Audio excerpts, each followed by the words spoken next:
Chapter 24. The Secret Cave. The sun had nearly reached the meridian, and his scorching rays fell full on the rocks, which seemed themselves sensible of the heat. Thousands of grasshoppers, hidden in the bushes, chirped with a monotonous and dull note. The leaves of the myrtle and olive trees waved and rustled in the wind. At every step that Edmund took he disturbed the lizards glittering with the hues of the emerald. Afar off he saw the wild goats bounding from crag to crag. In a word, the island was inhabited, yet Edmund felt himself alone, guided by the hand of God. He felt an indescribable sensation somewhat akin to dread, that dread of the daylight, which evening in the desert makes us fear we are watched and observed. This feeling was so strong that at the moment when Edmund was about to begin his labor, he stopped, laid down his pickaxe, seized his gun, mounted to the summit of the highest rock, and from there gazed round in every direction.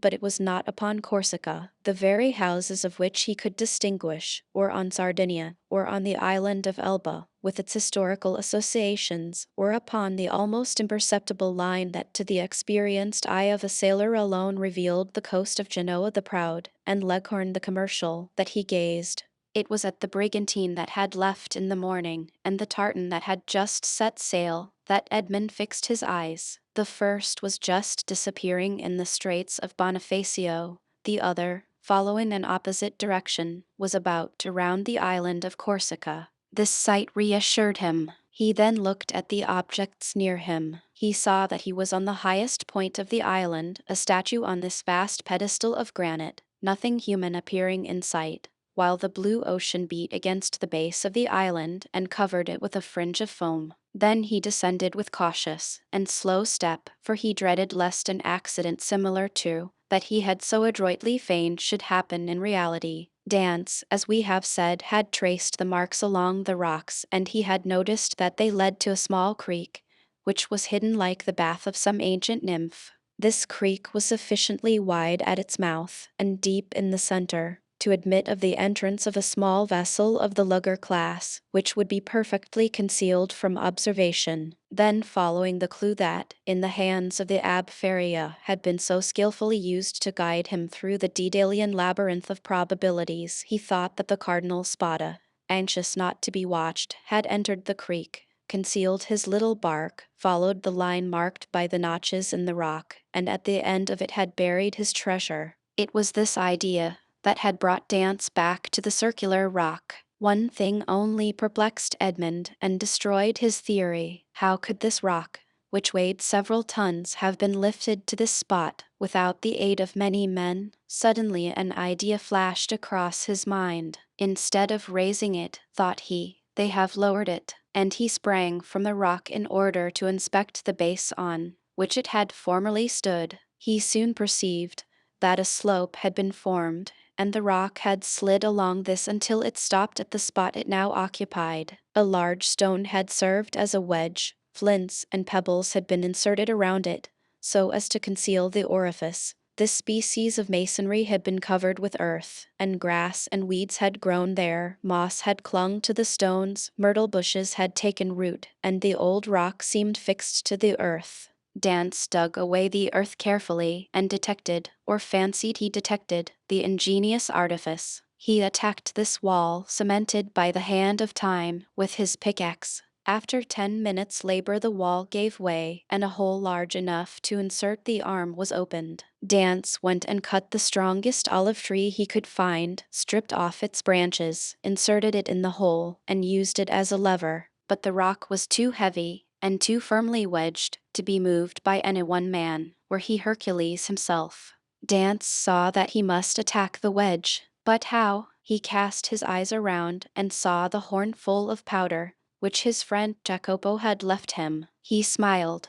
The infernal invention would serve him for this purpose. With the aid of his pickaxe, Dance, after the manner of a labor-saving pioneer, dug a mine between the upper rock and the one that supported it, filled it with powder, then made a match by rolling his handkerchief in saltpeter. He lighted it and retired. The explosion soon followed. The upper rock was lifted from its base by the terrific force of the powder. The lower one flew into pieces. Thousands of insects escaped from the aperture Dance had previously formed, and a huge snake, like the guardian demon of the treasure, rolled himself along in darkening coils and disappeared. Dance approached the upper rock, which now, without any support, leaned towards the sea. The intrepid treasure-seeker walked round it, and, selecting the spot from where it appeared most susceptible to attack, placed his lever in one of the crevices, and strained every nerve to move the mass. The rock, already shaken by the explosion, tottered on its base. Dance redoubled his efforts. He seemed like one of the ancient Titans, who uprooted the mountains to hurl against the father of the gods. The rock yielded, rolled over, bounded from point to point, and finally disappeared in the ocean. On the spot it had occupied was a circular space, exposing an iron ringlet into a square flagstone. Dance uttered a cry of joy and surprise. Never had a first attempt been crowned with more perfect success. He would fain have continued, but his knees trembled, and his heart beat so violently, and his sight became so dim, that he was forced to pause. This feeling lasted but for a moment. Edmund inserted his lever in the ring, and exerted all his strength. The flagstone yielded, and disclosed steps that descended until they were lost in the obscurity of a subterraneous grotto. Anyone else would have rushed on with a cry of joy. Dance turned pale, hesitated, and reflected. "Come," said he to himself, "be a man. I am accustomed to adversity. I must not be cast down by the discovery that I have been deceived. What, then, would be the use of all I have suffered? The heart breaks when, after having been elated by flattering hopes, it sees all its illusions destroyed. Feria has dreamed this. The Cardinal Spada buried no treasure here. Perhaps he never came here, or if he did, Cesar Borgia, the intrepid adventurer, the stealthy and indefatigable plunderer, has followed him, discovered his traces, pursued them as I have done, raised the stone, and descending before me, has left me nothing." He remained motionless and pensive, his eyes fixed on the gloomy aperture that was open at his feet. "Now that I expect nothing, now that I no longer entertain the slightest hopes, the end of this adventure becomes simply a matter of curiosity." And he remained again motionless and thoughtful. Yes, yes, this is an adventure worthy a place in the varied career of that royal bandit. This fabulous event formed but a link in a long chain of marvels. Yes, Borgia has been here, a torch in one hand, a sword in the other, and within 20 paces, at the foot of this rock, perhaps 2 guards kept watch on land and sea, while their master descended, as I am about to descend, dispelling the darkness before his awe-inspiring progress. But what was the fate of the guards who thus possessed his secret? Asked Dance of himself. "The fate," replied he, smiling, "of those who buried Alaric, and were interred with the corpse." Yet, had he come, thought Dance, he would have found the treasure, and Borgia, he who compared Italy to an artichoke, which he could devour leaf by leaf, knew too well the value of time to waste it in replacing this rock. "I will go down." Then he descended, a smile on his lips, and murmuring that last word of human philosophy, perhaps, but instead of the darkness and the thick and mephitic atmosphere he had expected to find, Dance saw a dim and bluish light, which, as well as the air, entered, not merely by the aperture he had just formed, but by the interstices and crevices of the rock which were visible from without, and through which he could distinguish the blue sky and the waving branches of the evergreen oaks, and the tendrils of the creepers that grew from the rocks. After having stood a few minutes in the cavern, the atmosphere of which was rather warm than damp, Dance's eye, habituated as it was to darkness, could pierce evening to the remotest angles of the cavern, which was of granite that sparkled like diamonds. "Alas," said Edmund, smiling, "these are the treasures the cardinal has left, and the good abbe, seeing in a dream these glittering walls, has indulged in fallacious hopes." But he called to mind the words of the will, which he knew by heart. In the farthest angle of the second opening, said the cardinal's will. He had only found the first grotto. He had now to seek the second. Dance continued his search. He reflected that the second grotto must penetrate deeper into the island. He examined the stones.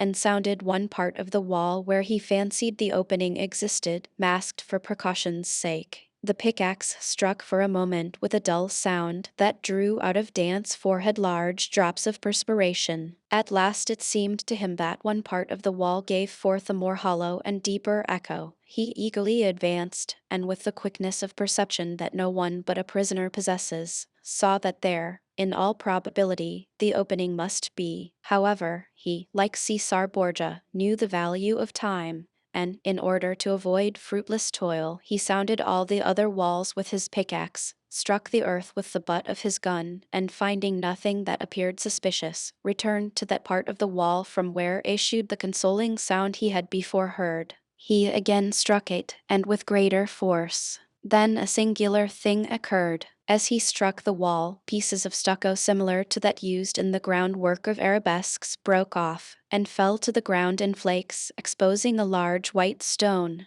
The aperture of the rock had been closed with stones. Then this stucco had been applied and painted to imitate granite. Dance struck with the sharp end of his pickaxe, which entered some way between the interstices. It was there he must dig, but by some strange play of emotion, in proportion as the proofs that Feria had not been deceived became stronger, so did his heart give way, and a feeling of discouragement stole over him. This last proof, instead of giving him fresh strength, deprived him of it. The pickaxe descended, or rather fell. He placed it on the ground, passed his hand over his brow, and remounted the stairs, alleging to himself, as an excuse, a desire to be assured that no one was watching him, but in reality because he felt that he was about to faint. The island was deserted, and the sun seemed to cover it with its fiery glance. Afar off, a few small fishing boats studded the bosom of the blue ocean. Dance had tasted nothing,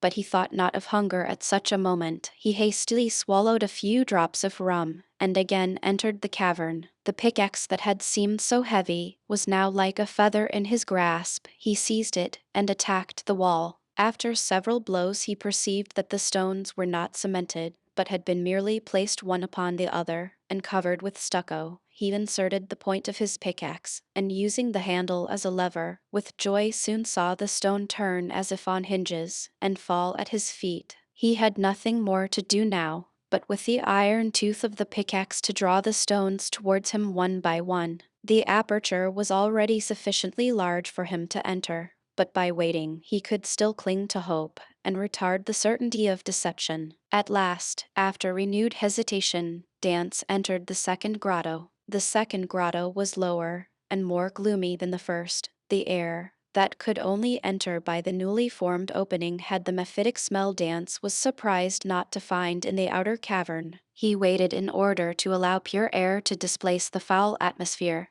and then went on. At the left of the opening was a dark and deep angle, but to Dance's eye there was no darkness. He glanced around the second grotto. It was, like the first, empty. The treasure, if it existed, was buried in this corner. The time had at length arrived, 2 feet of earth removed, and Dance's fate would be decided. He advanced towards the angle, and summoning all his resolution, attacked the ground with the pickaxe. At the 5th or 6th blow the pickaxe struck against an iron substance. Never did funeral knell, never did alarm bell, produce a greater effect on the hearer. Had Dance found nothing he could not have become more ghastly pale. He again struck his pickaxe into the earth, and encountered the same resistance, but not the same sound. It is a casket of wood bound with iron, thought he. At this moment a shadow passed rapidly before the opening. Dance seized his gun, sprang through the opening, and mounted the stair. A wild goat had passed before the mouth of the cave, and was feeding at a little distance. This would have been a favorable occasion to secure his dinner,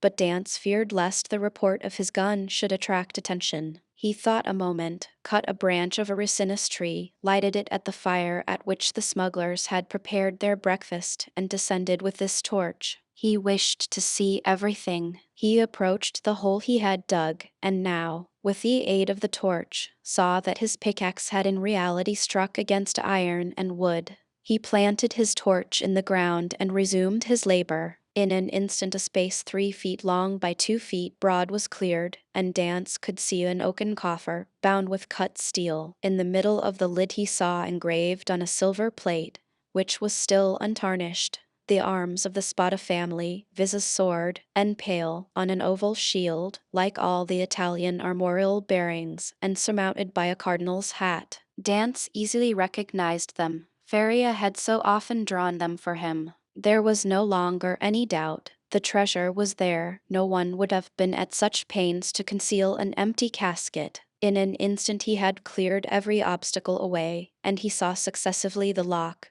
placed between two padlocks, and the two handles at each end, all carved as things were carved at the epoch when are rendered the commonest metals precious. Dance seized the handles and strove to lift the coffer. It was impossible. He sought to open it. Lock and padlock were fastened. These faithful guardians seemed unwilling to surrender their trust. Dance inserted the sharp end of the pickaxe between the coffer and the lid, and pressing with all his force on the handle, burst open the fastenings. The hinges yielded in their turn and fell, still holding in their grasp fragments of the wood, and the chest was open. Edmund was seized with vertigo. He cocked his gun and laid it beside him. He then closed his eyes as children do in order that they may see in the resplendent night of their own imagination more stars than are visible in the firmament. Then he reopened them, and stood motionless with amazement. 3 compartments divided the coffer. In the first, blazed piles of golden coin. In the second were ranged bars of unpolished gold, which possessed nothing attractive save their value. In the third, Edmund grasped handfuls of diamonds, pearls, and rubies, which, as they fell on one another, sounded like hail against glass. After having touched, felt, examined these treasures, Edmund rushed through the caverns like a man seized with frenzy. He leaped on a rock, from where he could behold the sea. He was alone with these countless, these unheard of treasures. Was he awake, or was it but a dream? Was it a transient vision, or was he face to face with reality? He would fain have gazed upon his gold, and yet he had not strength enough. For an instant he leaned his head in his hands as if to prevent his senses from leaving him, and then rushed madly about the rocks of Monte Cristo, terrifying the wild goats and scaring the sea fowls with his wild cries and gestures.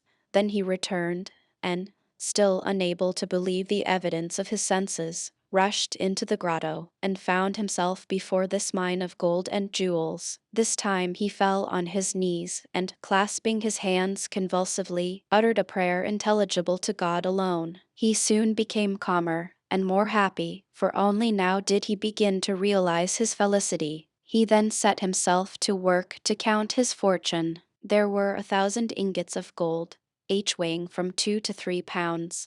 Then he piled up 25,000 crowns, each worth about 80 francs of our money, and bearing the effigies of Alexandre VI and his predecessors, and he saw that the complement was not half empty, and he measured 10 double handfuls of pearls, diamonds, and other gems, many of which, mounted by the most famous workmen, were valuable beyond their intrinsic worth. Dance saw the light gradually disappear, and fearing to be surprised in the cavern, left it, his gun in his hand. A piece of biscuit and a small quantity of rum formed his supper, and he snatched a few hours' sleep, lying over the mouth of the cave. Chapter 25. The Unknown. Day, for which Dance had so eagerly and impatiently waited with open eyes, again dawned. With the first light Dance resumed his search. Again he climbed the rocky height he had ascended the previous evening, and strained his view to catch every peculiarity of the landscape, but it wore the same wild, barren aspect when seen by the rays of the morning sun which it had done when surveyed by the fading glimmer of eve. Descending into the grotto, he lifted the stone, filled his pockets with gems, put the box together as well and securely as he could, sprinkled fresh sand over the spot from which it had been taken, and then carefully trod down the earth to give it everywhere a uniform appearance. Then, quaying the grotto, he replaced the stone, heaping on it broken masses of rocks and rough fragments of crumbling granite, filling the interstices with earth.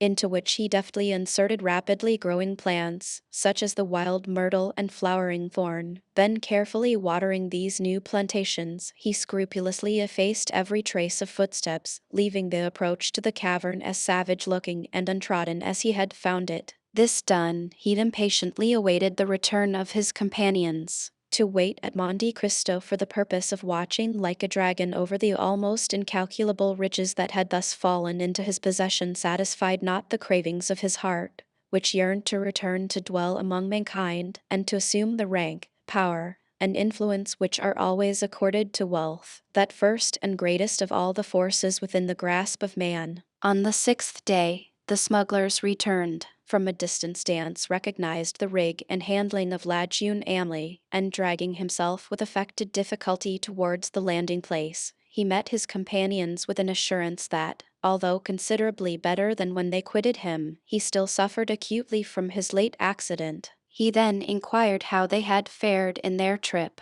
To this question the smugglers replied that, although successful in landing their cargo in safety, they had scarcely done so when they received intelligence that a guardship had just quitted the port of Toulon and was crowding all sail towards them. This obliged them to make all the speed they could to evade the enemy, when they could but lament the absence of Dance, whose superior skill in the management of a vessel would have availed them so materially. In fact, the pursuing vessel had almost overtaken them when, fortunately, night came on, and enabled them to double the Cape of Corsica, and so elude all further pursuit. Upon the whole, however, the trip had been sufficiently successful to satisfy all concerned, while the crew, and particularly Jacopo, expressed great regrets that Dance had not been an equal sharer with themselves in the profits, which amounted to no less a sum than 50 piasters each. Edmund preserved the most admirable self-command, not suffering the faintest indication of a smile to escape him at the enumeration of all the benefits he would have reaped had he been able to quit the island.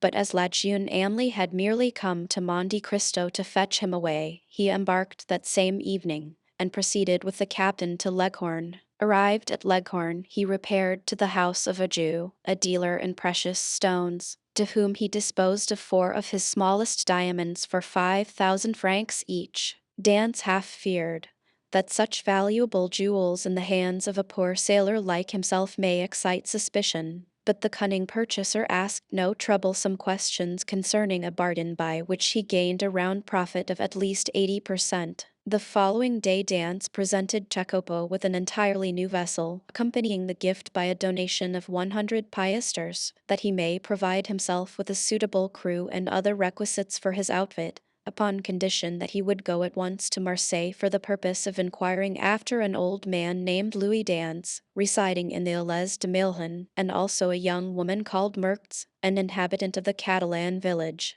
Jacopo could scarcely believe his senses at receiving this magnificent present, which Dance hastened to account for by saying that he had merely been a sailor from whim and a desire to spite his family, who did not allow him as much money as he liked to spend, but that on his arrival at Leghorn he had come into possession of a large fortune, left him by an uncle, whose sole heir he was. The superior education of Dance gave an air of such extreme probability to this statement, that it never once occurred to Jacopo to doubt its accuracy. The term for which Edmund had engaged to serve on board Lejeune Amley having expired, Dance took leave of the captain, who at first tried all his powers of persuasion to induce him to remain as one of the crew, but having been told the history of the legacy, he ceased to importune him further. The following morning Jacopo set sail for Marseille, with directions from Dance to join him at the island of Monte Cristo. Having seen Jacopo fairly out of the harbor, Dance proceeded to make his final adieus on board Lejeune Amley, distributing so liberal a gratuity among her crew as to secure for him the good wishes of all, and expressions of cordial interest in all that concerned him. To the captain he promised to write,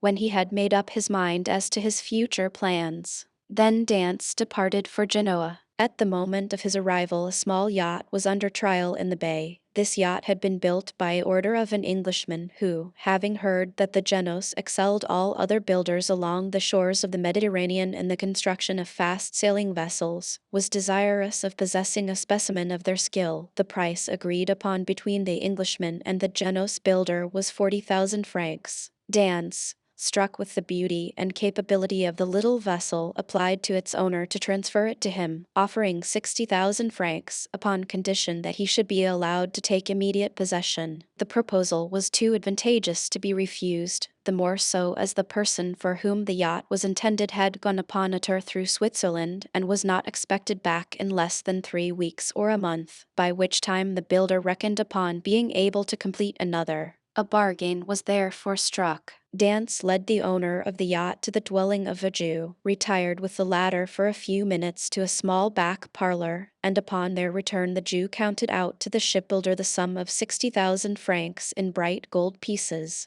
The delighted builder then offered his services in providing a suitable crew for the little vessel, but this Dance declined with many thanks, saying he was accustomed to cruise about quite alone, and his principal pleasure consisted in managing his yacht himself. The only thing the builder could oblige him in would be to contrive a sort of secret closet in the cabin at his bed's head, the closet to contain 3 divisions, so constructed as to be concealed from all but himself.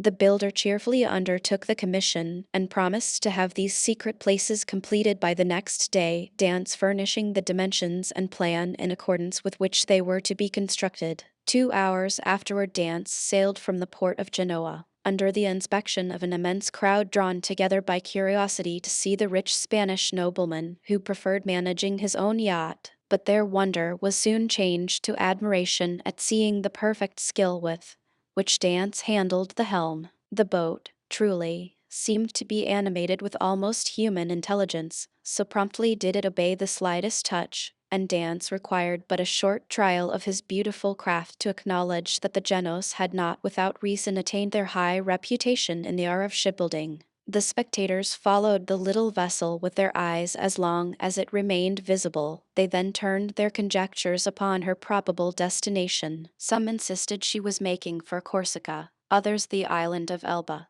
Bets were offered to any amount that she was bound for Spain, while Africa was positively reported by many persons as her intended course, but no one thought of Monte Cristo. Yet there it was that Dance guided his vessel, and at Monte Cristo he arrived at the close of the second day. His boat had proved herself a first-class sailor, and had come the distance from Genoa in 35 hours. Dance had carefully noted the general appearance of the shore, and instead of landing at the usual place, he dropped anchor in the little creek. The island was utterly deserted, and bore no evidence of having been visited. Since he went away, his treasure was just as he had left it. Early on the following morning he commenced the removal of his riches, and before nightfall the whole of his immense wealth was safely deposited in the compartments of the secret locker. A week passed by. Dance employed it in maneuvering his yacht round the island, studying it as a skillful horseman would the animal he destined for some important service,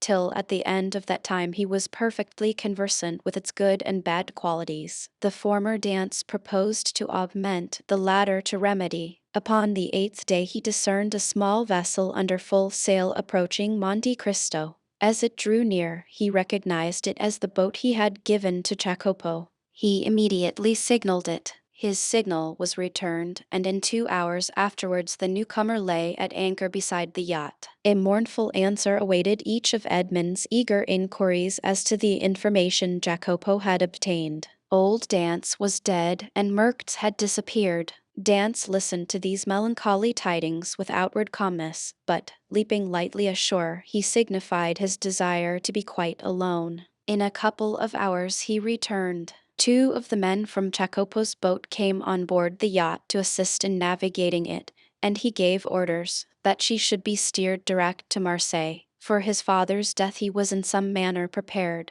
but he knew not how to account for the mysterious disappearance of Merktz. Without divulging his secret, Dance could not give sufficiently clear instructions to an agent. There were, besides, other particulars he was desirous of ascertaining, and those were of a nature he alone could investigate in a manner satisfactory to himself. His looking-glass had assured him, during his stay at Leghorn, that he ran no risk of recognition. Moreover, he had now the means of adopting any disguise he thought proper. One fine morning, then, his yacht, followed by the little fishing boat, boldly entered the port of Marseille, and anchored exactly opposite the spot from where, on the never-to-be-forgotten night of his departure for the Ch. he had been put on board the boat destined to convey him there. Still Dance could not view without a shudder the approach of a gendarme who accompanied the officers deputed to demand his bill of health before the yacht was permitted to hold communication with the shore. But with that perfect self-possession he had acquired during his acquaintance with Feria, Dance coolly presented an English passport he had obtained from Leghorn, and as this gave him a standing which a French passport would not have afforded, he was informed that there existed no obstacle to his immediate debarkation. The first person to attract the attention of Dance, as he landed on the Canebier, was one of the crew belonging to the Pharaon. Edmund welcomed the meeting with this fellow, who had been one of his own sailors, as a sure means of testing the extent of the change which time had worked in his own appearance. Going straight towards him, he propounded a variety of questions on different subjects, carefully watching the man's countenance as he did so, but not a word or look implied that he had the slightest idea of ever having seen before the person with whom he was then conversing. Giving the sailor a piece of money in return for his civility, Dance proceeded onwards. But before he had gone many steps he heard the man loudly calling him to stop. Dance instantly turned to meet him. "I beg your pardon, sir," said the honest fellow, in almost breathless haste, "but I believe you made a mistake. You intended to give me a 2-franc piece, and see, you gave me a double Napoleon." "Thank you, my good friend. I see that I have made a trifling mistake, as you say, but by way of rewarding your honesty I give you another double Napoleon, that you may drink to my health, and be able to ask your messmates to join you." So extreme was the surprise of the sailor, that he was unable even to thank Edmund, whose receding figure he continued to gaze after in speechless astonishment. "Some nabob from India," was his comment.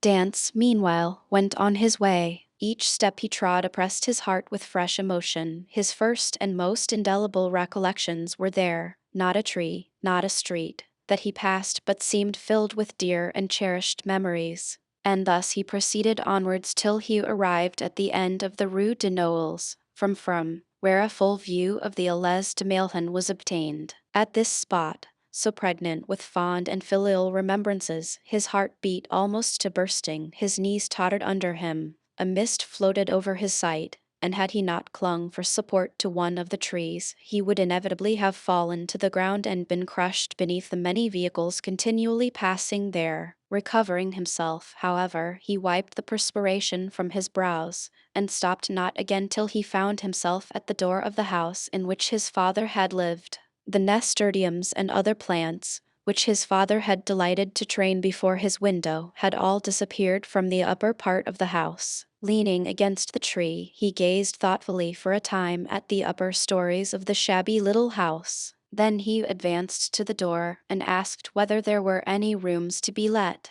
Though answered in the negative, he begged so earnestly to be permitted to visit those on the 5th floor, that, in despite of the often repeated assurance of the concierge that they were occupied, Dance succeeded in inducing the man to go up to the tenants and ask permission for a gentleman to be allowed to look at them. The tenants of the humble lodging were a young couple who had been scarcely married a week, and seeing them, Dance sighed heavily. Nothing in the 2 small chambers forming the apartments remained as it had been in the time of the elder Dance. The very paper was different, while the articles of antiquated furniture with which the rooms had been filled in Edmund's time had all disappeared. The 4 walls alone remained as he had left them. The bed belonging to the present occupants was placed as the former owner of the chamber had been accustomed to have his, and, in spite of his efforts to prevent it, the eyes of Edmund were suffused in tears as he reflected that on that spot the old man had breathed his last, vainly calling for his son. The young couple gazed with astonishment at the sight of their visitor's emotion, and wondered to see the large tears silently chasing each other down his otherwise stern and immovable features. But they felt the sacredness of his grief, and kindly refrained from questioning him as to its cause, while, with instinctive delicacy, they left him to indulge his sorrow alone. When he withdrew from the scene of his painful recollections, they both accompanied him downstairs, reiterating their hope that he would come again whenever he pleased, and assuring him that their poor dwelling would ever be open to him. As Edmund passed the door on the 4th floor, he paused to inquire whether Cadros the tailor still dwelt there, but he received for reply that the person in question had got into difficulties, and at the present time kept a small inn on the route from Bellegarde to Beaucaire. Having obtained the address of the person to whom the house in the Allées de Mailhan belonged, Dance next proceeded there, and, under the name of Lord Wilmore, the name and title inscribed on his passport, purchased the small dwelling for the sum of 25,000 francs, at least 10,000 more than it was worth. But had its owner asked 500,000, it would unhesitatingly have been given. The very same day the occupants of the apartments on the 5th floor of the house, now become the property of Dance, were duly informed by the notary who had arranged the necessary transfer of deeds, etc., that the new landlord gave them their choice of any of the rooms in the house, without the least augmentation of rent, upon condition of their giving instant possession of the 2 small chambers they at present inhabited. This strange event aroused great wonder and curiosity in the neighborhood of the Allées de Mailhan, and a multitude of theories were afloat, none of which was anywhere near the truth. But what raised public astonishment to a climax, and set all conjecture at defiance, was the knowledge that the same stranger who had in the morning visited the Allées de Mailhan had been seen in the evening walking in the little village of the Catalans, and afterwards observed to enter a poor fisherman's hut, and to pass more than an hour in inquiring after persons who had either been dead or gone away for more than 15 or 16 years. But on the following day the family from whom all these particulars had been asked received a handsome present, consisting of an entirely new fishing boat, with 2 seines and a tender. Chapter 26. The Pont du Gard Inn. Such of my readers as have made a pedestrian excursion to the south of France may perhaps have noticed, about midway between the town of Beaucaire and the village of Bellegarde, a little nearer to the former than to the latter, a small roadside inn, from the front of which hung, creaking and flapping in the wind, a sheet of tin covered with a grotesque representation of the Pont du Gard. This modern place of entertainment stood on the left-hand side of the post road, and backed upon the Rhne. It also boasted of what in Languedoc is styled a garden, consisting of a small plot of ground on the side opposite to the main entrance reserved for the reception of guests. A few dingy olives and stunted fig trees struggled hard for existence, but their withered dusty foliage abundantly proved how unequal was the conflict. Between these sickly shrubs grew a scanty supply of garlic, tomatoes, and eschalots, while, lone and solitary, like a forgotten sentinel, a tall pine raised its melancholy head in one of the corners of this unattractive spot, and displayed its flexible stem and fan-shaped summit dried and cracked by the fierce heat of the subtropical sun. All these trees, great or small, were turned in the direction to which the mistral blows, one of the 3 curses of Provence, the others being the Durance and the Parliament. In the surrounding plain, which more resembled a dusty lake than solid ground, were scattered a few miserable stalks of wheat, the effect, no doubt, of a curious desire on the part of the agriculturists of the country to see whether such a thing as the raising of grain in those parched regions was practicable. Each stalk served as a perch for a grasshopper, which regaled the passers-by through this Egyptian scene with its strident, monotonous note. For about 7 or 8 years the little tavern had been kept by a man and his wife, with 2 servants, a chambermaid named Trinette, and a hostler called Paccard. This small staff was quite equal to all the requirements, for a canal between Beaucaire and Aiguemortes had revolutionized transportation by substituting boats for the cart and the stagecoach. And, as though to add to the daily misery which this prosperous canal inflicted on the unfortunate innkeeper, whose utter ruin it was fast accomplishing, it was situated between the Rhne from which it had its source and the post road it had depleted, not 100 steps from the inn, of which we have given a brief but faithful description. The innkeeper himself was a man of from 40 to 55 years of age, tall, strong, and bony, a perfect specimen of the natives of those southern latitudes. He had dark, sparkling, and deep-set eyes, hooked nose, and teeth white as those of a carnivorous animal. His hair, like his beard, which he wore under his chin, was thick and curly, and in spite of his age but slightly interspersed with a few silvery threads. His naturally dark complexion had assumed a still further shade of brown from the habit the unfortunate man had acquired of stationing himself from morning till eve at the threshold of his door, on the lookout for guests who seldom came. Yet there he stood, day after day, exposed to the meridional rays of a burning sun, with no other protection for his head than a red handkerchief twisted around it, after the manner of the Spanish muleteers. This man was our old acquaintance Gaspard Cedros. His wife, on the contrary, whose maiden name had been Madeleine Radel, was pale, meager, and sickly-looking. Born in the neighborhood of Arles, she had shared in the beauty for which its women are proverbial, but that beauty had gradually withered beneath the devastating influence of the slow fever so prevalent among dwellers by the ponds of Aiguemortes and the marshes of Camargue.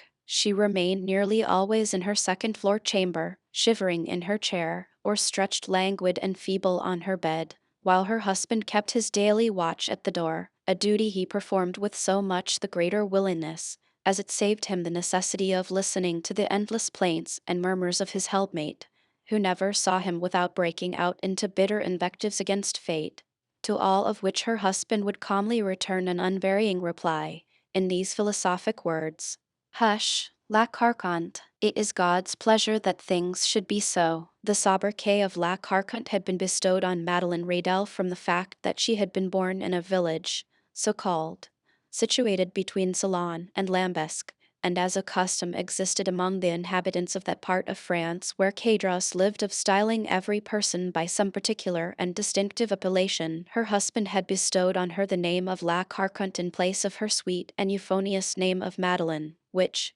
in all probability, his rude guttural language would not have enabled him to pronounce. Still, let it not be supposed that amid this affected resignation to the will of Providence, the unfortunate innkeeper did not writhe under the double misery of seeing the hateful canal carry off his customers and his profits, and the daily infliction of his peevish partner's murmurs and lamentations. Like other dwellers in the south, he was a man of sober habits and moderate desires, but fond of external show, vain, and addicted to display. During the days of his prosperity, not a festivity took place without himself and wife being among the spectators. He dressed in the picturesque costume worn upon grand occasions by the inhabitants of the south of France, bearing equal resemblance to the style adopted both by the Catalans and Andalusians, while La Carconte displayed the charming fashion prevalent among the women of Arles, a mode of attire borrowed equally from Greece and Arabia. But, by degrees, watch chains, necklaces, party-colored scarves, embroidered bodices, velvet vests, elegantly worked stockings, striped gaiters, and silver buckles for the shoes,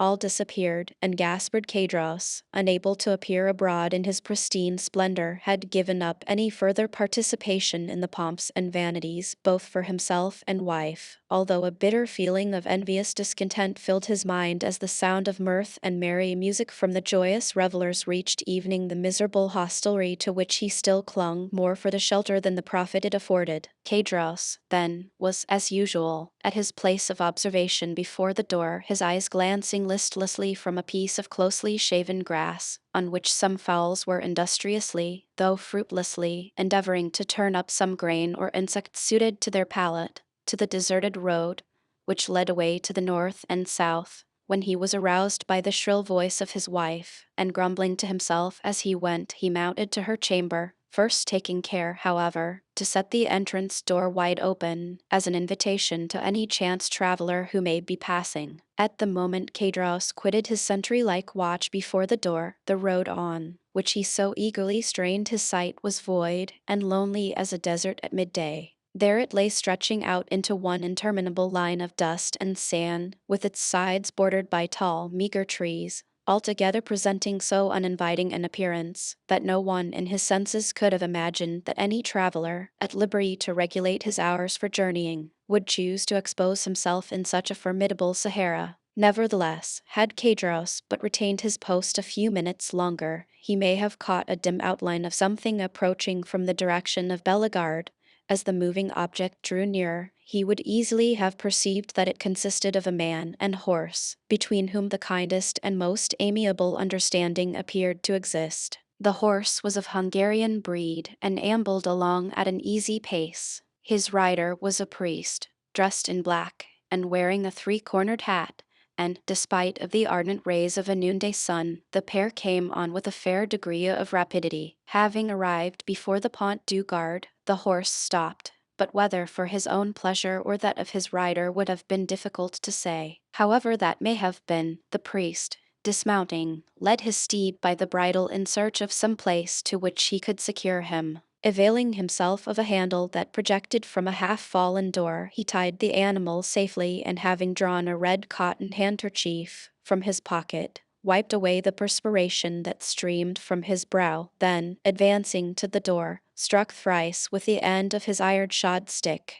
At this unusual sound, a huge black dog came rushing to meet the daring assailant of his ordinarily tranquil abode, snarling and displaying his sharp white teeth with a determined hostility that abundantly proved how little he was accustomed to society. At that moment a heavy footstep was heard descending the wooden staircase that led from the upper floor, and, with many bows and courteous smiles, the host of the Pont du Gard besought his guest to enter. "You are welcome, sir, most welcome," repeated the astonished Cadros. "Now, then, Marketin," cried he, speaking to the dog, "will you be quiet? Pray don't heed him, sir. He only barks, he never bites. I make no doubt a glass of good wine would be acceptable this dreadfully hot day." Then perceiving for the first time the garb of the traveler he had to entertain, Cadros hastily exclaimed, "1,000 pardons. I really did not observe whom I had the honor to receive under my poor roof. What would the abbé please to have?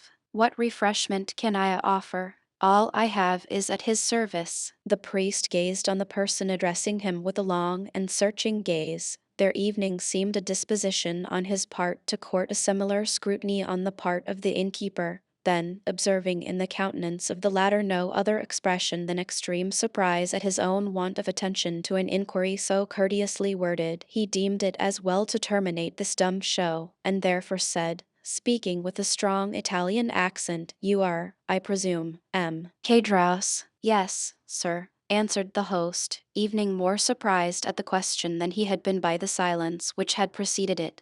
"I am Gaspard Cadros, at your service." "Gaspard Cadros," rejoined the priest. "Yes, Christian and surname are the same. You formerly lived, I believe, in the Allées de Mailhan, on the 4th floor." "I did." "And you followed the business of a tailor?" "True, I was a tailor, till the trade fell off. It is so hot at Marseilles that really I believe that the respectable inhabitants will in time go without any clothing whatever. But talking of heat, is there nothing I can offer you by way of refreshment?" "Yes, let me have a bottle of your best wine, and then, with your permission, we will resume our conversation from where we left off." "As you please, sir," said Cadros, who, anxious not to lose the present opportunity of finding a customer for one of the few bottles of Cahors still remaining in his possession, hastily raised a trapdoor in the floor of the apartment they were in, which served both as parlor and kitchen. Upon issuing forth from his subterranean retreat at the expiration of 5 minutes, he found the abbé seated upon a wooden stool, leaning his elbow on a table, while Margotin, whose animosity seemed appeased by the unusual command of the traveler for refreshments, had crept up to him, and had established himself very comfortably between his knees, his long, skinny neck resting on his lap,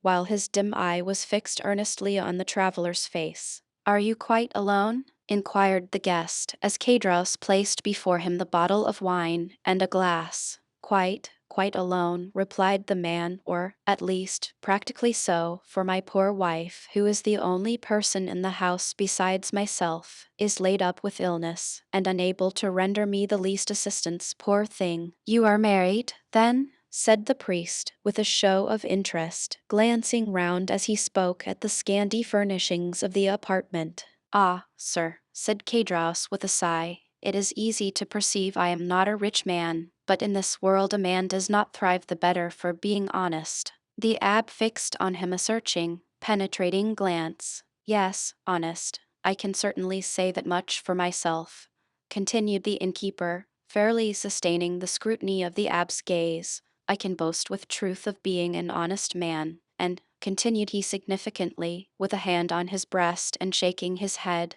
"that is more than ever one can say nowadays. So much the better for you, if what you assert be true," said the abb, "for I am firmly persuaded that, sooner or later, the good will be rewarded and the wicked punished." "Such words as those belong to your profession," answered Cadros, "and you do well to repeat them. But," added he, with a bitter expression of countenance, "one is free to believe them or not, as one pleases." "You are wrong to speak thus," said the abb, "and perhaps I may, in my own person, be able to prove to you how completely you are in error." "What mean you?" inquired Cadros with a look of surprise. "In the first place, I must be satisfied that you are the person I am in search of." "What proofs do you require? Did you, in the year 1814 or 1815, know anything of a young sailor named Dance?" "Dance?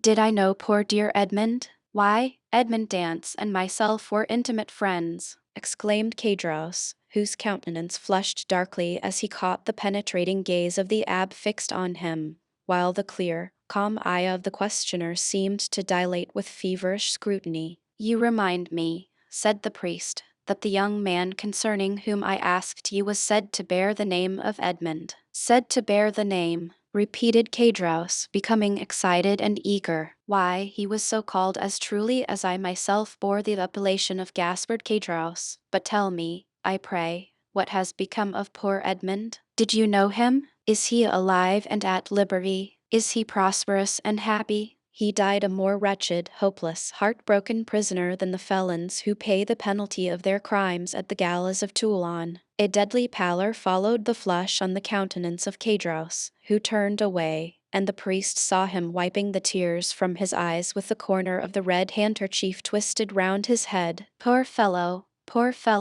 murmured Cadros. "Well, there, sir, is another proof that good people are never rewarded on this earth, and that none but the wicked prosper. Ah," continued Cadros, speaking in the highly colored language of the South, "the world grows worse and worse. Why does not God, if he really hates the wicked, as he is said to do, send down brimstone and fire, and consume them altogether?" "You speak as though you had loved this young Dance," observed the abb, without taking any notice of his companion's vehemence. "And so I did," replied Cadros, "though once, I confess, I envied him his good fortune. But I swear to you, sir, I swear to you, by everything a man holds dear, I have, since then, deeply and sincerely lamented his unhappy fate." There was a brief silence, during which the fixed, searching eye of the abb was employed in scrutinizing the agitated features of the innkeeper. "You knew the poor lad, then?" continued Cadros. "I was called to see him on his dying bed, that I may administer to him the consolations of religion." "And of what did he die?" asked Cadros in a choking voice. "Of what, think you? Do young and strong men die in prison, when they have scarcely numbered their 30th year, unless it be of imprisonment?" Cadros wiped away the large beads of perspiration that gathered on his brow. "But the strangest part of the story is," resumed the abb, "that Dance, evening in his dying moments, swore by his crucified Redeemer, that he was utterly ignorant of the cause of his detention." "And so he was," murmured Cadros. "How should he have been otherwise?" "Ah, sir, the poor fellow told you the truth, and for that reason he besought me to try and clear up a mystery he had never been able to penetrate, and to clear his memory should any foul spot or stain have fallen on it." And here the look of the abb, becoming more and more fixed, seemed to rest with ill-concealed satisfaction on the gloomy depression which was rapidly spreading over the countenance of Cadros. "A rich Englishman," continued the abb,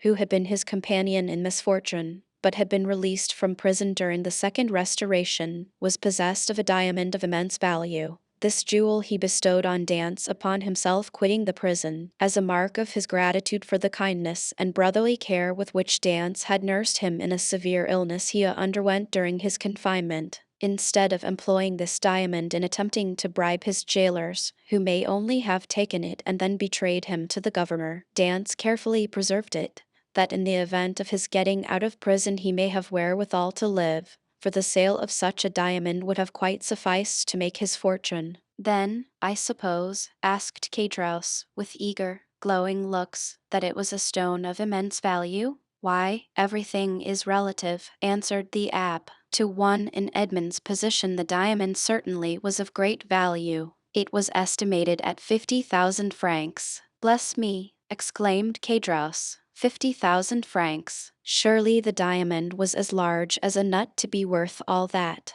No, replied the abb, it was not of such a size as that, but you shall judge for yourself. I have it with me. The sharp gaze of Kadros was instantly directed towards the priest's garments, as though hoping to discover the location of the treasure. Calmly drawing forth from his pocket a small box covered with black shagreen, the abb opened it, and displayed to the dazzled eyes of Kadros the sparkling jewel it contained, set in a ring of admirable workmanship. And that diamond, cried Kadros, almost breathless with eager admiration, you say, is worth 50,000 francs. It is, without the setting, which is also valuable, replied the abb, as he closed the box and returned it to his pocket, while its brilliant hues seemed still to dance before the eyes of the fascinated innkeeper. But how comes the diamond in your possession, sir? Did Edmund make you his heir? No, merely his testamentary executor. I once possessed 4 dear and faithful friends, besides the maiden to whom I was betrothed, he said,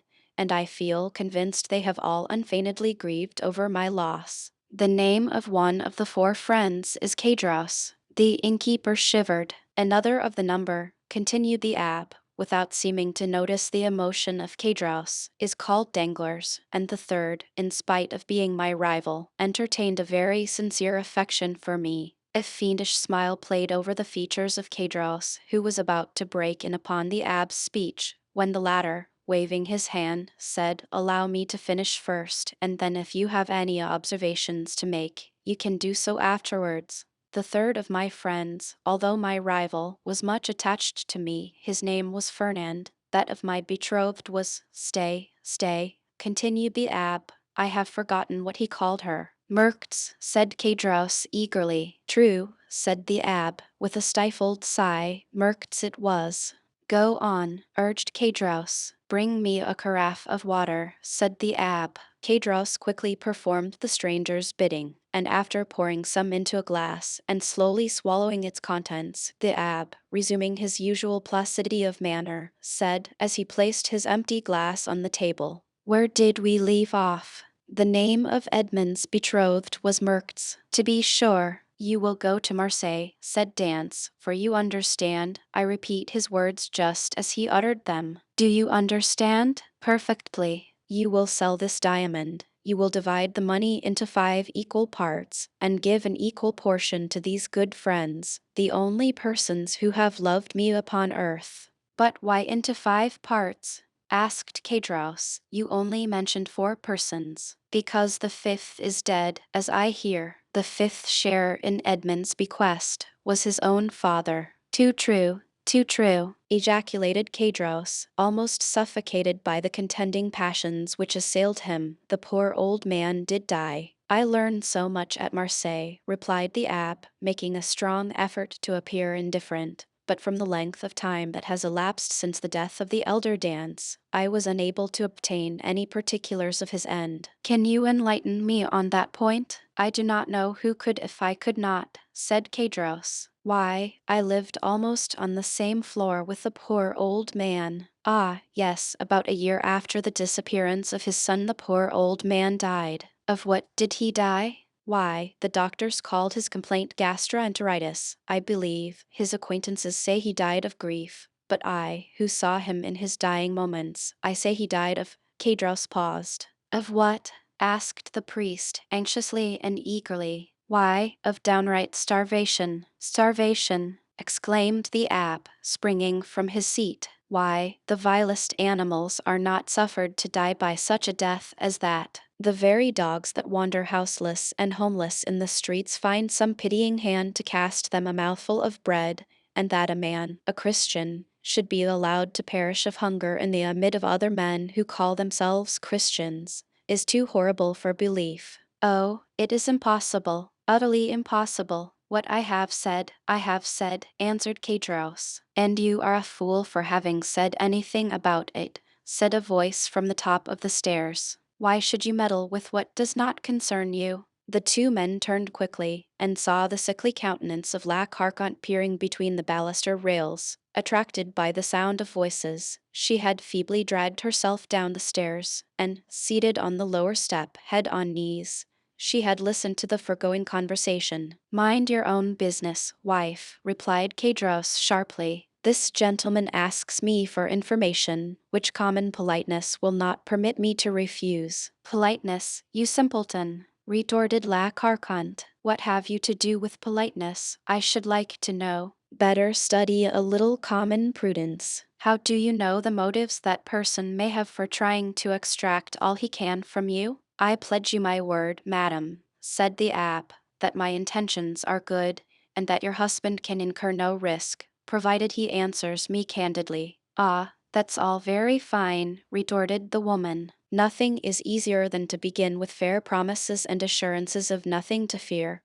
But when poor, silly folks, like my husband there, have been persuaded to tell all they know, the promises and assurances of safety are quickly forgotten, and at some moment when nobody is expecting it, behold, trouble and misery, and all sorts of persecutions, are heaped on the unfortunate wretches, who cannot even see from where all their afflictions come. No, no, my good woman, make yourself perfectly easy, I beg of you. Whatever evils may befall you, they will not be occasioned by my instrumentality, that I solemnly promise you. La Carconte muttered a few inarticulate words, then let her head again drop upon her knees, and went into a fit of ague, leaving the two speakers to resume the conversation, but remaining so as to be able to hear every word they uttered. Again the abbé had been obliged to swallow a draught of water to calm the emotions that threatened to overpower him. When he had sufficiently recovered himself, he said, "It appears, then, that the miserable old man you were telling me of was forsaken by every one. Surely, had not such been the case, he would not have perished by so dreadful a death." Why, he was not altogether forsaken, continued Kadros, for Merckx the Catalan and Monsieur Morel were very kind to him. But somehow the poor old man had contracted a profound hatred for Fernand, the very person, added Kadros with a bitter smile, that you named just now as being one of Dan's faithful and attached friends. And was he not so? Asked the abbé. Gaspard, murmured the woman, from her seat on the stairs. Mind what you are saying. Kadros made no reply to these words, though evidently irritated and annoyed by the interruption, but, addressing the abbé, said, "Can a man be faithful to another whose wife he covets and desires for himself?" But Dance was so honorable and true in his own nature that he believed everybody's professions of friendship. Poor Edmund, he was cruelly deceived, but it was fortunate that he never knew, or he may have found it more difficult, when on his deathbed, to pardon his enemies. And, whatever people may say, continued Kadros, in his native language, which was not altogether devoid of rude poetry, I cannot help being more frightened at the idea of the malediction of the dead than the hatred of the living. Imbecile, exclaimed La Carconte. Do you, then, know in what manner Fernand injured Dance? Inquired the abbé of Kadros. Do I? No one better. Speak out then. Say what it was. Gaspard, cried La Carconte. Do as you will. You are master. But if you take my advice, you'll hold your tongue. Well, wife, replied Kadros, I don't know but what you're right. So you will say nothing? Asked the abbé. Why, what good would it do? Asked Kadros. If the poor lad were living, and came to me and begged that I would candidly tell which were his true and which his false friends, why, perhaps, I should not hesitate. But you tell me he is no more, and therefore can have nothing to do with hatred or revenge. So let all such feeling be buried with him. You prefer, then, said the abbé, that I should bestow on men you say are false and treacherous the reward intended for faithful friendship? That is true enough, returned Cadros. You say truly. The gift of poor Edmund was not meant for such traitors as Fernand and Danglars. Besides, what would it be to them? No more than a drop of water in the ocean. Remember, chimed in La Carconte, those two could crush you at a single blow. How so? Inquired the abb. Are these persons, then, so rich and powerful? Do you not know their history? I do not. Pray relate it to me. Cadros seemed to reflect for a few moments, then said, No, truly, it would take up too much time.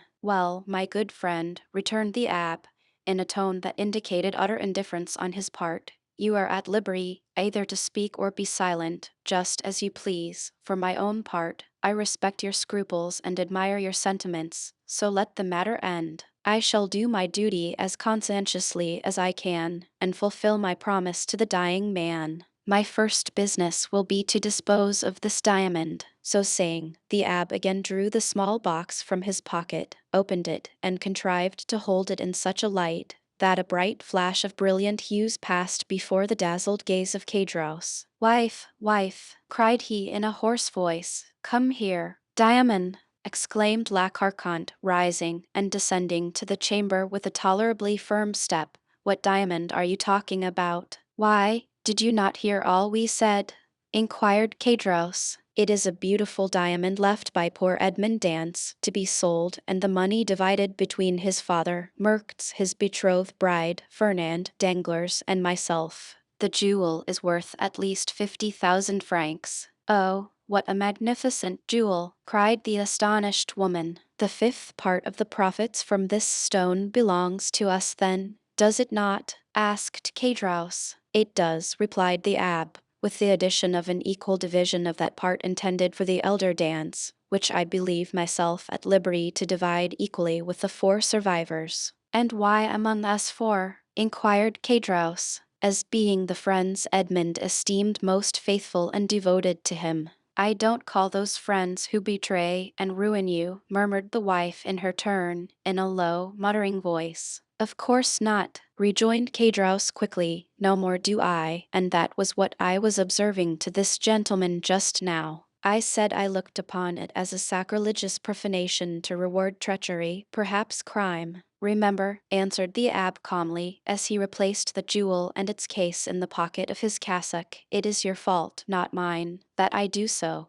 You will have the goodness to furnish me with the address of both Fernand and Danglars, in order that I may execute Edmund's last wishes. The agitation of Cadros became extreme, and large drops of perspiration rolled from his heated brow, as he saw the abb rise from his seat and go towards the door, as though to ascertain if his horse were sufficiently refreshed to continue his journey. Cadros and his wife exchanged looks of deep meaning. There, you see, wife, said the former, this splendid diamond may all be ours if we chose. Do you believe it? Why, surely a man of his holy profession would not deceive us. Well, replied La Carconte, do as you like. For my part, I wash my hands of the affair. So saying, she once more climbed the staircase leading to her chamber, her body convulsed with chills, and her tests rattling in her head, in spite of the intense heat of the weather. Arrived at the top stair, she turned round and called out, in a warning tone, to her husband, Gaspard, consider well what you are about to do. I have both reflected and decided, answered he. La Carconte then entered her chamber, the flooring of which creaked beneath her heavy, uncertain tread, as she proceeded towards her armchair, into which she fell as though exhausted. Well, asked the abb, as he returned to the apartment below, what have you made up your mind to do? To tell you all I know, was the reply. I certainly think you act wisely in so doing, said the priest, not because I have the least desire to learn anything you may please to conceal from me, but simply that if, through your assistance, I could distribute the legacy according to the wishes of the testator, why, so much the better, that is all. I hope it may be so, replied Cadros, his face flushed with cupidity. I am all attention, said the abb. Stop a minute, answered Cadros. We may be interrupted in the most interesting part of my story,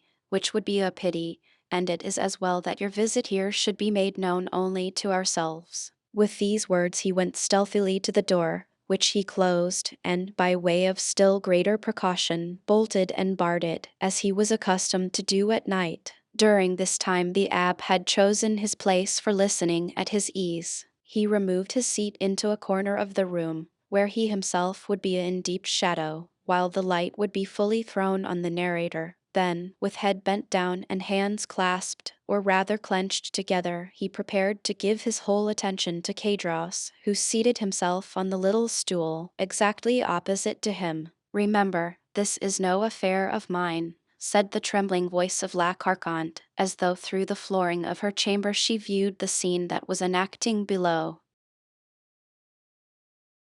Chapter 27. The story. "First, sir," said Cadros, "you must make me a promise." "What is that?" inquired the abbé. "Why, if you ever make use of the details I am about to give you, but you will never let anyone know that it was I who supplied them, for the persons of whom I am about to talk are rich and powerful, and if they only laid the tips of their fingers on me, I should break to pieces like glass." "Make yourself easy, my friend," replied the abbé.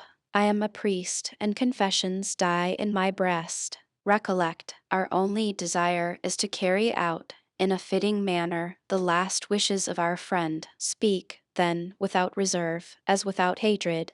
Tell the truth, the whole truth. I do not know, never may know, the persons of whom you are about to speak. Besides, I am an Italian, and not a Frenchman, and belong to God, and not to man, and I shall shortly retire to my convent, which I have only quitted to fulfill the last wishes of a dying man." This positive assurance seemed to give Cadros a little courage. "Well, then, under these circumstances," said Cadros, I evening believe I ought to undeceive you as to the friendship which poor Edmund thought so sincere and unquestionable." "Begin with his father, if you please," said the abbé.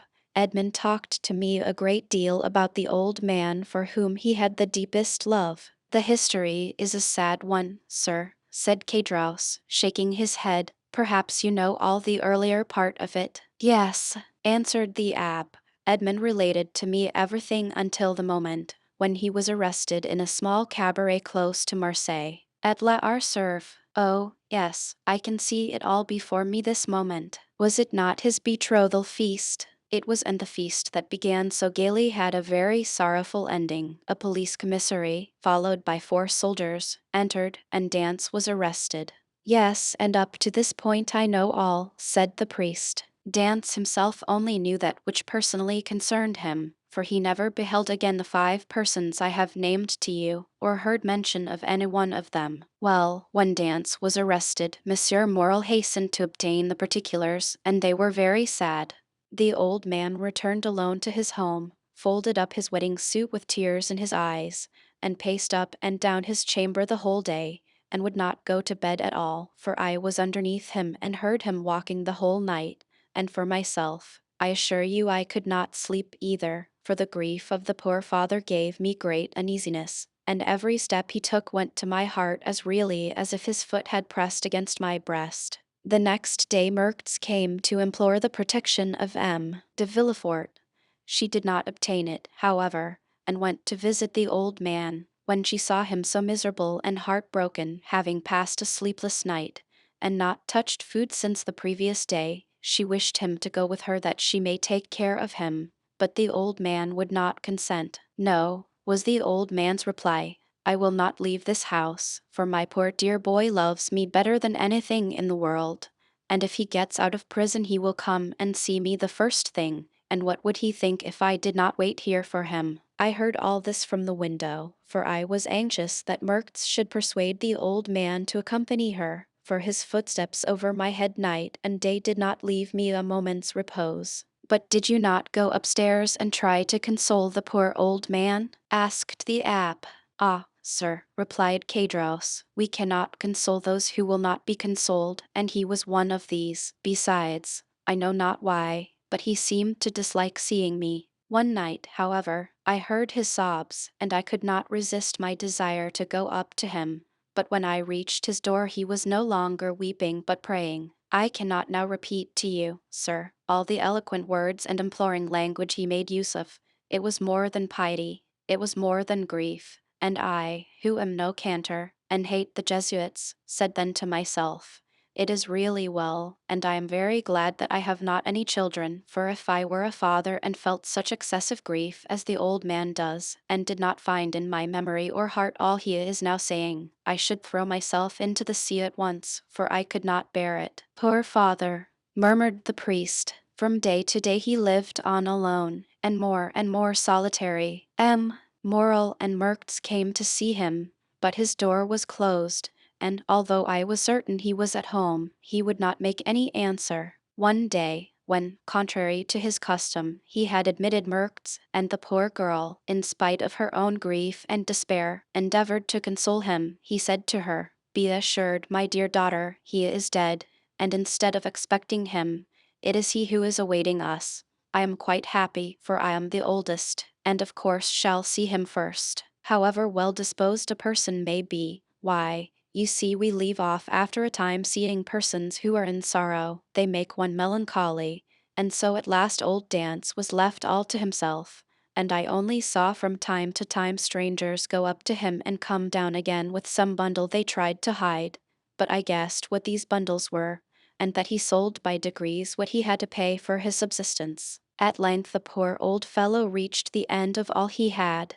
He owed 3/4 rent, and they threatened to turn him out. He begged for another week, which was granted to him. I know this, because the landlord came into my apartment when he left his. For the first 3 days I heard him walking about as usual, but on the 4th I heard nothing. I then resolved to go up to him at all risks. The door was closed, but I looked through the keyhole, and saw him so pale and haggard, that believing him very ill, I went and told Morel and then ran on to Mertz. They both came immediately, Morel bringing a doctor, and the doctor said it was inflammation of the bowels, and ordered him a limited diet. I was there, too, and I never shall forget the old man's smile at this prescription. From that time he received all who came. He had an excuse for not eating any more.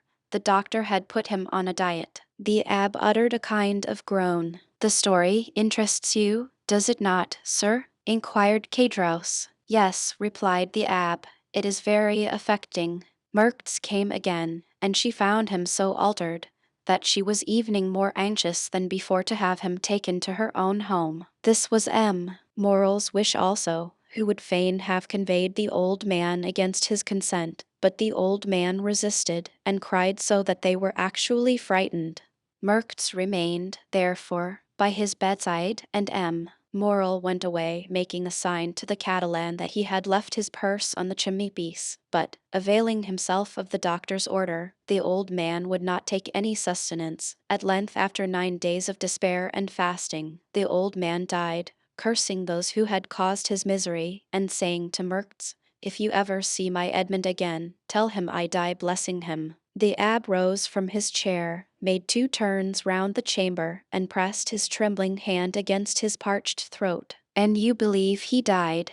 Of hunger, sir, of hunger, said Cedros. I am as certain of it as that we too are Christians. The abbe, with a shaking hand, seized a glass of water that was standing by him half full, swallowed it at one gulp, and then resumed his seat, with red eyes and pale cheeks. This was, truly, a horrid event, said he in a hoarse voice. The more so, sir, as it was men's and not God's doing. Tell me of those men, said the abbe, and remember too, he added in an almost menacing tone, you have promised to tell me everything. Tell me, therefore, who are these men who killed the son with despair, and the father with famine? 2 men jealous of him, sir, one from love and the other from ambition, Fernand and Danglars. How was this jealousy manifested?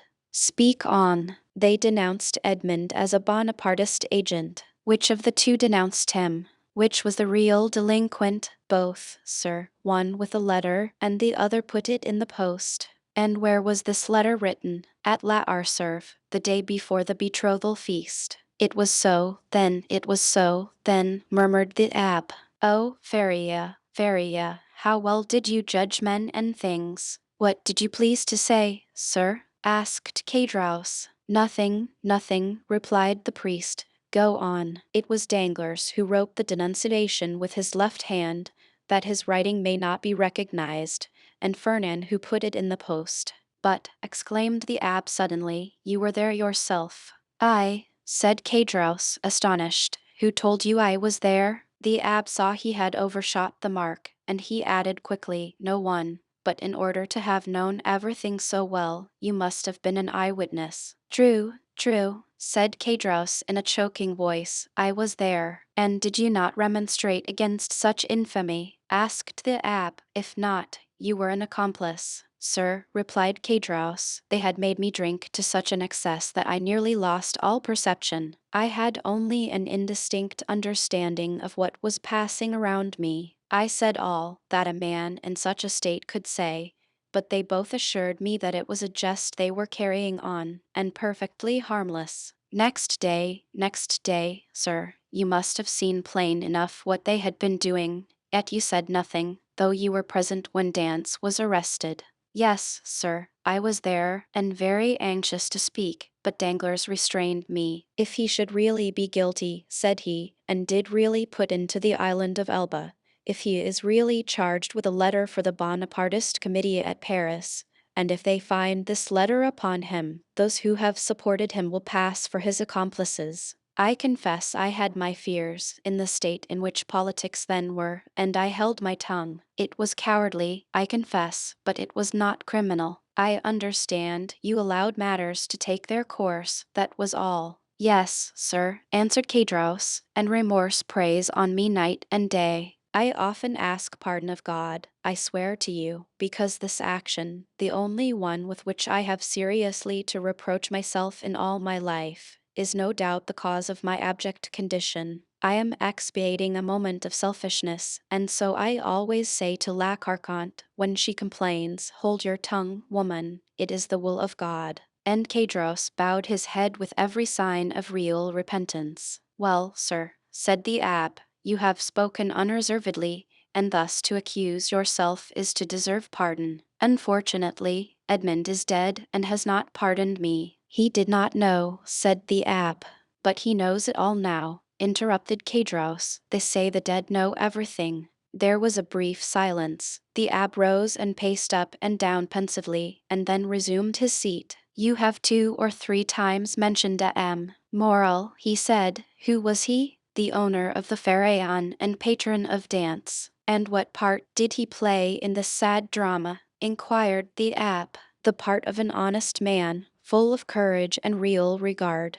20 times he interceded for Edmond. When the emperor returned, he wrote, implored, threatened, and so energetically, that on the second restoration he was persecuted as a Bonapartist. 10 times, as I told you, he came to see Dance's father, and offered to receive him in his own house, and the night or 2 before his death, as I have already said, he left his purse on the mantelpiece, with which they paid the old man's debts, and buried him decently, and so Edmond's father died, as he had lived, without doing harm to anyone. I have the purse still by me, a large one, made of red silk. And, asked the abbé, is M. Morel still alive? Yes, replied Cadros. In that case, replied the abbé, he should be a man blessed of God, rich, happy. Cadros smiled bitterly. Yes, happy as myself, said he. What, M. Morel unhappy? Exclaimed the abbé. He is reduced almost to the last extremity. No, he is almost at the point of dishonor. How? Yes, continued Cadros, so it is, after 25 years of labor, after having acquired a most honorable name in the trade of Marseille, M. Morel is utterly ruined. He has lost 5 ships in 2 years, has suffered by the bankruptcy of 3 large houses, and his only hope now is in that very Pharaon which poor Dance commanded, and which is expected from the Indies with a cargo of cochineal and indigo. If this ship founders, like the others, he is a ruined man. And has the unfortunate man wife or children? Inquired the abbé. Yes, he has a wife, who through everything has behaved like an angel. He has a daughter, who was about to marry the man she loved, but whose family now will not allow him to wed the daughter of a ruined man. He has, besides, a son, a lieutenant in the army, and, as you may suppose, all this, instead of lessening, only augments his sorrows. If he were alone in the world he would blow out his brains, and there would be an end. Horrible! Ejaculated the priest. And it is thus heaven recompenses virtue, sir, added Cadrouse. You see, I, who never did a bad action but that I have told you of, am in destitution, with my poor wife dying of fever before my very eyes, and I unable to do anything in the world for her. I shall die of hunger, as old Dance did, while Fernand and Danglars are rolling in wealth. How is that? Because their deeds have brought them good fortune, while honest men have been reduced to misery. What has become of Danglars, the instigator, and therefore the most guilty? What has become of him? Why, he left Marseilles and was taken, on the recommendation of M. Morel, who did not know his crime, as cashier into a Spanish bank. During the war with Spain he was employed in the commissariat of the French army, and made a fortune. Then with that money he speculated in the funds, and trebled or quadrupled his capital, and having first married his banker's daughter, who left him a widower, he has married a second time, a widow, a Madame de Nargon, daughter of M. de Servia, the king's chamberlain, who is in high favor at court. He is a millionaire, and they have made him a baron, and now he is the Baron Danglars, with a fine residence in the Rue du Mont Blanc, with 10 horses in his stables, 6 footmen in his antechamber, and I know not how many millions in his strong-box. Ah, said the abbe, in a peculiar tone, he is happy. Happy? Who can answer for that? Happiness or unhappiness is the secret known but to oneself, and the walls have ears but no tongue. But if a large fortune produces happiness, Danglars is happy. And Fernand? Fernand? Why, much the same story. But how could a poor Catalan fisher boy, without education or resources, make a fortune? I confess this staggers me, and it has staggered everybody. There must have been in his life some strange secret that no one knows. But, then, by what visible steps has he attained this high fortune or high position? Both, sir, he has both fortune and position, both. This must be impossible. It would seem so, but listen, and you will understand. Some days before the return of the Emperor, Fernand was drafted. The Bourbons left him quietly enough at the Catalans, but Napoleon returned, a special levy was made, and Fernand was compelled to join. I went too, but as I was older than Fernand, and had just married my poor wife, I was only sent to the coast. Fernand was enrolled in the active army, went to the frontier with his regiment, and was at the Battle of Ligny. The night after that battle he was sentry at the door of a general who carried on a secret correspondence with the enemy. That same night the general was to go over to the English. He proposed to Fernand to accompany him. Fernand agreed to do so, deserted his post, and followed the general. Fernand would have been court-martialed if Napoleon had remained on the throne, but his action was rewarded by the Bourbons. He returned to France with the epaulet of sub-lieutenant, and as the protection of the general, who is in the highest favor, was accorded to him, he was a captain in 1823, during the Spanish War. That is to say, at the time when Danglars made his early speculations. Fernand was a Spaniard, and being sent to Spain to ascertain the feeling of his fellow countrymen, found Danglars there, got on very intimate terms with him, won over the support of the royalists at the capital and in the provinces, received promises and made pledges on his own part, guided his regiment by paths known to himself alone through the mountain gorges which were held by the royalists, and, in fact, rendered such services in this brief campaign that, after the taking of Trocadero, he was made colonel, and received the title of count and the cross of an officer of the Legion of Honor. Destiny, destiny, murmured the abbe. Yes, but listen, this was not all. The war with Spain being ended,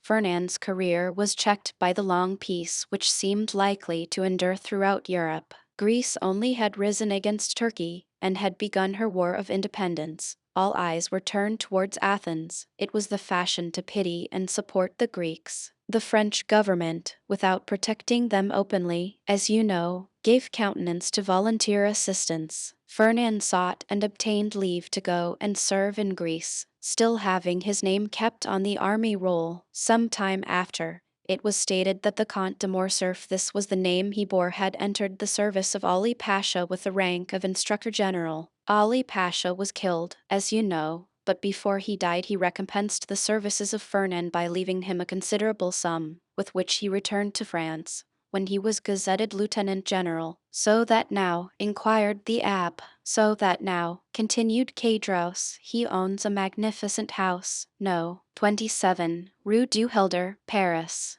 The abbe opened his mouth, hesitated for a moment, then, making an effort at self-control, he said, "And Merktz, they tell me that she has disappeared." "Disappeared," said Caedros, "yes, as the sun disappears, to rise the next day with still more splendor." "Has she made a fortune also?" inquired the abbe, with an ironical smile. "Merktz is at this moment one of the greatest ladies in Paris," replied Caedros. "Go on," said the abbe.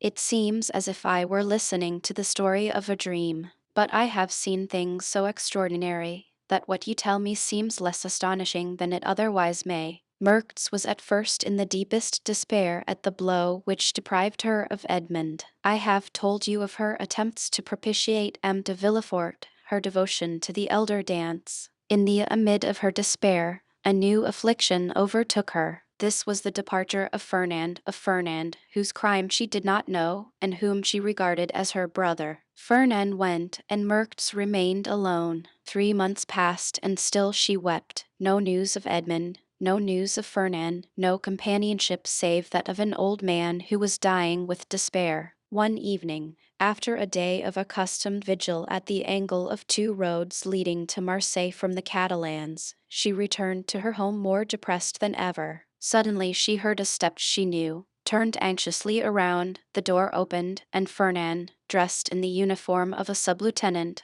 stood before her. It was not the one she wished for most, but it seemed as if a part of her past life had returned to her. Merktz seized Fernand's hands with a transport which he took for love, but which was only joy at being no longer alone in the world, and seeing at last a friend after long hours of solitary sorrow. And then, it must be confessed, Fernand had never been hated, he was only not precisely loved. Another possessed all Merkt's heart. That other was absent, had disappeared, perhaps was dead. At this last thought Merktz burst into a flood of tears, and wrung her hands in agony, but the thought, which she had always repelled before when it was suggested to her by another, came now in full force upon her mind, and then, too, old Dance incessantly said to her, "Our Edmond is dead.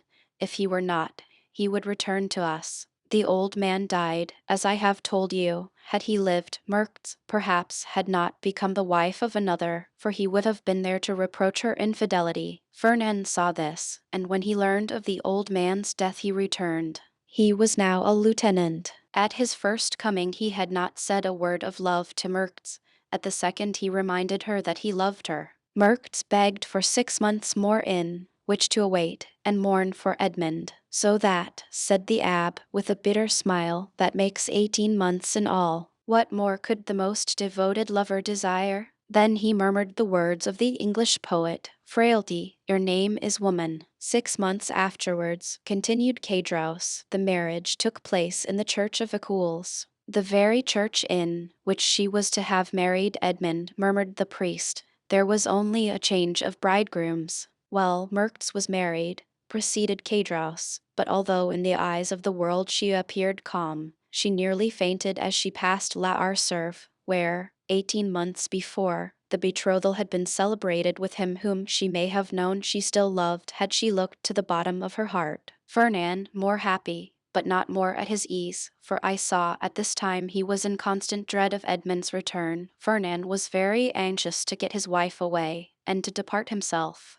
There were too many unpleasant possibilities associated with the Catalans, and 8 days after the wedding they left Marseille. "Did you ever see Merktz again?" inquired the priest. "Yes, during the Spanish War, at Perpignan, where Fernand had left her. She was attending to the education of her son. The abbe started. Her son, said he. Yes, replied Cadros, little Albert. But, then, to be able to instruct her child, continued the abbe, she must have received an education herself. I understood from Edmund that she was the daughter of a simple fisherman, beautiful but uneducated. Oh, replied Cadros, did he know so little of his lovely betrothed? Merktz may have been a queen, sir, if the crown were to be placed on the heads of the loveliest and most intelligent. Fernand's fortune was already waxing great, and she developed with his growing fortune. She learned drawing, music, everything. Besides, I believe, between ourselves, she did this in order to distract her mind, that she may forget, and she only filled her head in order to alleviate the weight on her heart. But now her position in life is assured, continued Cadros. No doubt fortune and honors have comforted her. She is rich, a countess, and yet, Cadros paused. And yet what? Asked the abbe. Yet, I am sure, she is not happy, said Cadros. What makes you believe this? Why, when I found myself utterly destitute, I thought my old friends would, perhaps, assist me. So I went to Danglars, who would not evening receive me. I called on Fernand, who sent me 100 francs by his valet de chamber. Then you did not see either of them? No, but Madame de Morcerf saw me. How was that? As I went away a purse fell at my feet. It contained 25 louis.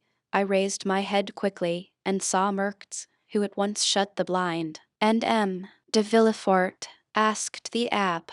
Oh, he never was a friend of mine. I did not know him, and I had nothing to ask of him. Do you not know what became of him, and the share he had in Edmund's misfortunes? No, I only know that some time after Edmund's arrest he married Mademoiselle de Saint-Emran, and soon after left Marseille. No doubt he has been as lucky as the rest. No doubt he is as rich as Danglars, as high in station as Fernand. I only, as you see, have remained poor, wretched, and forgotten. You are mistaken, my friend, replied the abbe. God may seem sometimes to forget for a time, while his justice reposes, but there always comes a moment when he remembers, and behold, a proof. As he spoke, the abbe took the diamond from his pocket, and giving it to Cadros, said, Here, my friend, take this diamond, it is yours. What, for me only? Cried Cadros. Ah, sir, do not jest with me. This diamond was to have been shared among his friends. Edmund had one friend only, and thus it cannot be divided. Take the diamond, then, and sell it. It is worth 50,000 francs, and I repeat my wish that this sum may suffice to release you from your wretchedness. Oh, sir, said Cadros, putting out one hand timidly, and with the other wiping away the perspiration which bedewed his brow. Oh, sir, do not make a jest of the happiness or despair of a man. I know what happiness and what despair are, and I never make a jest of such feelings. Take it, then, but in exchange. Cadros, who touched the diamond, withdrew his hand. The abbe smiled. In exchange, he continued, give me the red silk purse that M. Morel left on old Dant's chimney-piece, and which you tell me is still in your hands. Cadros, more and more astonished, went toward a large oaken cupboard, opened it, and gave the abbe a long purse of faded red silk, round which were 2 copper runners that had once been gilt. The abbe took it, and in return gave Cadros the diamond. Oh, you are a man of God, sir, cried Cadros, for no one knew that Edmund had given you this diamond, and you may have kept it, which, said the abbe to himself, you would have done. The abbe rose, took his hat and gloves. Well, he said, all you have told me is perfectly true, then, and I may believe it in every particular. See, sir, replied Cadros, in this corner is a crucifix in holy wood, here on this shelf is my wife's testament. Open this book, and I will swear upon it with my hand on the crucifix. I will swear to you by my soul's salvation, my faith as a Christian. I have told everything to you as it occurred, and as the recording angel will tell it to the ear of God at the day of the last judgment. It is well, said the abbe, convinced by his manner and tone that Cadros spoke the truth. It is well, and may this money profit you. Adieu, I go far from men, who thus so bitterly injure each other. The abb with difficulty got away from the enthusiastic thanks of Cadros, opened the door himself, got out and mounted his horse, once more saluted the innkeeper, who kept uttering his loud farewells, and then returned by the road he had travelled in coming. When Cadros turned around, he saw behind him La Carconte, paler and trembling more than ever. "Is, then, all that I have heard really true?" she inquired. "What? That he has given the diamond to us only?" inquired Cadros, half bewildered with joy. "Yes, nothing more true. See, here it is." The woman gazed at it a moment and then said, in a gloomy voice, "Suppose it's false." Cadros started and turned pale. "False," he muttered. "False. Why should that man give me a false diamond? To get your secret without paying for it, you blockhead." Cadros remained for a moment aghast under the weight of such an idea. "Oh," he said, taking up his hat, which he placed on the red handkerchief tied round his head, "we will soon find out." "In what way?" "Why, the fair is on at Beaucaire. There are always jewelers from Paris there, and I will show it to them. Look after the house, wife, and I shall be back in 2 hours." And Cadros left the house in haste, and ran rapidly in the direction opposite to that which the priest had taken.